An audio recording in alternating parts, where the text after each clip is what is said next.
Good morning class. मैं Varun Mishra Saint Columbus बेली की हिंदी की क्लास आपके ले रहा हूँ। और आज हम चर्चा करने वाले हैं हमारे सिलेबस के बारे में, जो हमारा 10th का सिलेबस आया हुआ है। और अब कभी भी ये मत सोचिए कि हमारा एग्ज़ाम कैंसिल हो गया है तो आपको पढ़ाई नहीं करनी है। पढ़ाई देखिए हमको हमेशा करनी है, क्योंकि कुछ भी हो सकता है। क्या पता आपका एग्ज़ाम फिर से इसको अप्रूव कर दिया जाए। तो आशा करता हूँ घर पे रहिए, स्वस्थ रहिए और पढ़ते रहिए। और आज चर्चा करते हैं अपने सिलेबस के बारे में। तो हमारे सिलेबस में जो सबसे पहला पोर्शन आता है वो आता है अपठित गद्यांश के बारे में, जिसमें हम चर्चा करते हैं आपकी चिंतन, आपकी क्षमता को परखा जाता है। अपठित गद्यांश आता है जो कि 2 प्रश्न आते हैं 1 नंबर के और 4 प्रश्न आते हैं 2 नंबर के। इसमें हम कुछ गद्यांश को पढ़ के कुछ प्रश्नों को उत्तर देते हैं। दूसरा हमारा आता है ग्रामर पोर्शन। ग्रामर पोर्शन से हमारे कुछ 4 टॉपिक्स आते हैं। पहला आता है रचना के आधार पर कुछ क्वेश्चंस आते हैं जो 4 नंबर के होते हैं। उसके बाद वाच्य आता है, जिसमें हमें कुछ शब्दों का परिवर्तन करना होता है। वाच्य आता है, इसमें हमें कुछ शब्दों का परिवर्तन करना होता है। ये भी हमारा 4 अंकों का होता है। उसके बाद हम पद परिचय पढ़ते हैं। पद परिचय आता है, जिसमें हम स्त्रीलिंग पुल्लिंग के बारे में जानते हैं, उसका परिवर्तन करते हैं, बदलाव करते हैं। ये भी हमारा 4 नंबर का आता है। इसके बाद हम चर्चा करते हैं रस की।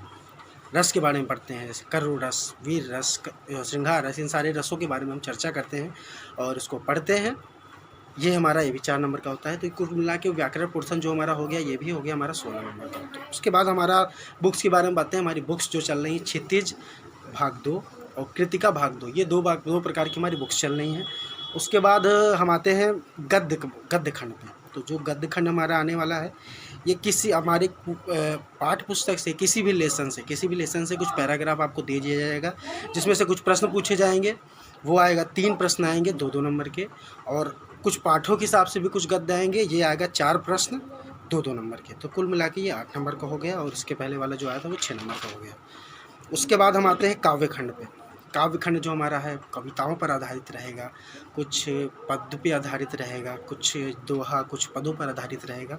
ये भी हमारा 4 प्रश्न आएंगे 2-2 नंबर के, और कुछ पदों के आधार पर जो क्वेश्चंस आएंगे, जो पैराग्राफ्स आएंगे, वो हमारे 3 प्रश्न आएंगे 2-2 नंबर के। तो बहुत ही जो हमारा सिलेबस है, इसको हल्का सा शॉर्ट करते हुए और बहुत अच्छे कुछ टॉपिक्स ऐड करते हुए सिलेबस बहुत ही अच्छा जा रहा है। तो इसकी हम लोग तैयारी एक नियमित ढंग से हमेशा करते रहेंगे। उसके बाद 2 प्रश्न हमारे आएंगे कृतिका से। 2 प्रश्न हमारे कृतिका से आएंगे, जो पाठों के आधार पर कुछ प्रश्न उठेंगे। ये 3 प्रश्न आएंगे 2-2 नंबर के। उसके बाद दोनों बुक मिला के हमारा कुछ 34 नंबर का कुछ आंसर बन रहा है।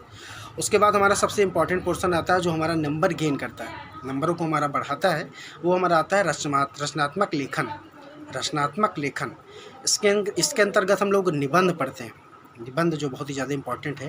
निबंध से आपकी मानसिक क्षमता और बोलने की और समझने की क्षमता बढ़ती है, इसलिए निबंध आएगा, जिसमें ये भी आएगा हमारा 5 अंकों का।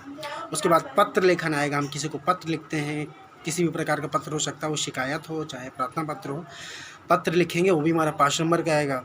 फिर आएगा विज्ञापन पोर्शन, जो 25 से 30 शब्दों में हमको अपना विज्ञापन पोर्शन जोड़ना है। जैसे कि आपको किसी अखबार या किसी कंपनी में अपना कोई ऐड या कोई विज्ञापन आपको अगर जोड़ना है, या उसमें आप प्रेषित करना चाहते हैं, तो विज्ञापन लिखने की एक चर्चा भी करेंगे हम। ये भी हमारा 5 अंकों का आएगा। उसके बाद ये सीबीएसई में एक नया पैटर्न जुड़ा हुआ है, इसे कहते हैं संदेश लेखन जुड़ चुका है, जो कि एक ग्रीटिंग कार्ड के अनुसार होता है। जैसे हम किसी को संदेश भेजते हैं, मतलब कि शुभकामना के रूप में, आप या किसी का प्रमोशन हुआ है या किसी प्रकार का खुशी है, उसको हम संदेश लेखन भेजते हैं। उस प्रकार का ये संदेश लेखन शुभकामना पत्र के आधार पर आता है। तो ये हमारा था सिलेबस, बेहतरीन सा सिलेबस है, और इसको एक नियमित सूची के अनुसार नियमित ढंग से हम लोग पढ़ेंगे। और कुछ चीज़ें इसमें है जो हमको नहीं पढ़ना है, तो इस समय उसकी चर्चा नहीं करेंगे। जो हमको नहीं पढ़ना है उसकी चर्चा बाद में करेंगे। हम उसको ज़रूर पढ़ेंगे, लेकिन अभी उसकी चर्चा नहीं करेंगे। जो मैंने आपको सिलेबस अभी बताया है, ये हमारा इम्पोर्टेंट पैटर्न है, इसको हम लोग पहले पढ़ेंगे। और घर पे रह के सभी पढ़िए। इस वीडियो के बाद मैं आपको एक होमवर्क दे रहा हूँ, आप सभी ध्यान दीजिए। आपका होमवर्क है, आप सभी 2-2 मिनट की कुछ वीडियो 2-2 मिनट की वीडियो बनाएंगे, जिसमें आप अखबार पढ़ रहे होंगे। अखबार पढ़ते हुए 2-2 मिनट की वीडियो बना के आप सेंड करेंगे, और अखबार में वही चीज़ें पढ़िएगा जो थोड़ा सा जानकारी के लिए होगा। जैसे आप पृष्ठ संख्या 6 में कुछ निबंध या कुछ अच्छे ऐड आते हैं, उसको पढ़ के आप 2-2 मिनट का वीडियो बना के आप ग्रुप में सेंड कर सकते हैं, जिससे आपकी बोलने की क्षमता अच्छी होगी, तो आपकी लिखने की क्षमता अच्छी होगी। तो जैसे कहते हैं ना, जब पढ़ेगा इंडिया लिखेगा इंडिया, तभी तो बढ़ेगा इंडिया। तो आप पढ़िए अच्छे से, लिखिए अच्छे से, अच्छी राइटिंग में, और आगे बढ़िए, खूब अच्छे से पढ़िए। घर पे रहिए, स्वस्थ रहिए, सैनिटाइज़ का प्रयोग करते रहिए, गर्म पानी पीते रहिए, खुद भी स्वस्थ रहिए, अपने घर वालों को भी ध्यान रखिए। तो ये था हमारा सिलेबस और इस सिलेबस का एंड करते हैं। Thank you class.